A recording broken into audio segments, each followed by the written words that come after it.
Va ora in onda Liberamente, variazioni e scorribande con Giovanni Sallusti. Eccomi qua. Sono venuto a vedere lo strano effetto che fa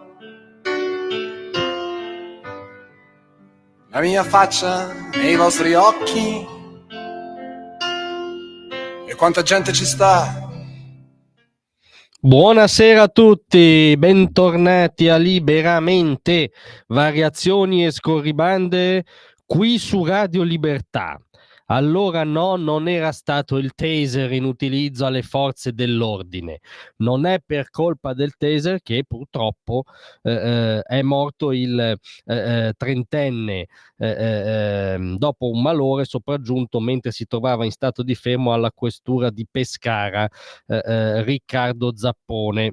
E sapete che in questi giorni c'è stata una super polemica sollevata dalla sinistra locale, poi da esponenti diciamo del mondo dell'estrema sinistra nazionale, dai soliti intellò sullo strumento del taser, che va assolutamente tolto e le nostre forze dell'ordine vanno assolutamente disarmate anche rispetto al taser. Ci è mancato poco che qualcuno proponesse diciamo lo slogan hippie per cui dovrebbero muoversi coi fiori le forze dell'ordine. E poi c'è però questo esito che non è frutto di un comunicato del sindacato di polizia, ma è l'esito dell'esame dell'autopsia che è stata fatta appunto purtroppo sul corpo di questo trentenne. La dinamica prima, la tragedia sarebbe frutto di questa lite avvenuta all'interno di un'auto-officina dove la vittima, che pare fosse affetta da problemi psichiatrici, avrebbe iniziato a dare in escandescenze e sarebbe stata aggredita da 3 uomini, 3 coinvolti nel pestaggio, 3 uomini di 61, 55 e 37 anni, che attualmente sono gli indagati per lesioni volontarie appunto rispetto al trentenne.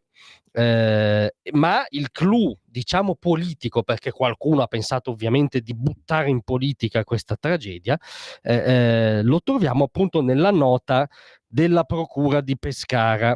Il consulente tecnico medico legale del PM, professor Cristian Dovidio dell'Università D'Annunzio di Chieti e Pescara, all'esito dell'esame autoptico ha chiarito che il decesso è stato causato da sommersione interna emorragica da trauma toracico chiuso, nella ricostruzione ad ora probabilmente frutto del pestaggio di cui sopra, e che, virgolette, l'utilizzo del taser da parte del personale di polizia non ha avuto alcun ruolo ai fini del determinismo della morte. Non ha avuto alcun ruolo ai fini del determinismo della morte.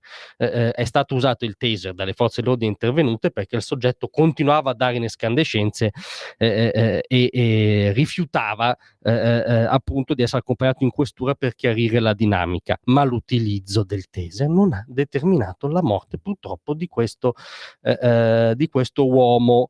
È l'esito dell'autopsia e sarebbe forse il caso che prima di esternare su fatti del genere tutti sospendessero un secondo il giudizio politico, che poi è sempre giudizio ideologico, che poi è sempre pregiudizio ideologico contro le forze dell'ordine, e attendessero i primi elementari accertamenti, tra cui appunto l'autopsia, perché non può essere che ogni episodio è come dire strumentalizzato contro le divise. La battaglia del taser è una battaglia sacrosanta, fortemente voluta tra l'altro dalla Lega, da Matteo Salvini, in particolare anche dal sottosegretario Nicola Molteni, per fornire a poliziotti e carabinieri uno strumento di dissuasione utilissimo in molti casi per non ricorrere a misure più drastiche, ma per anche dare la possibilità vagamente alle nostre forze dell'ordine di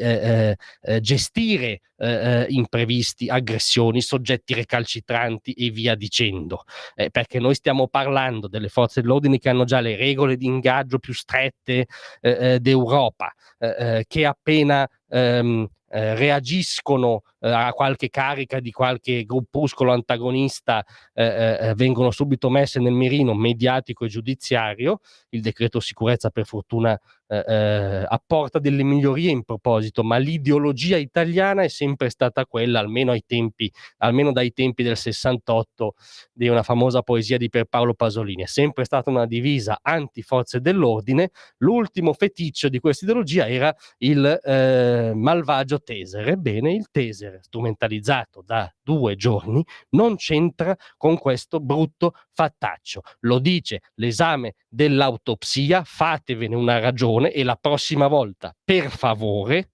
tacete. Grazie a tutti, a domattina.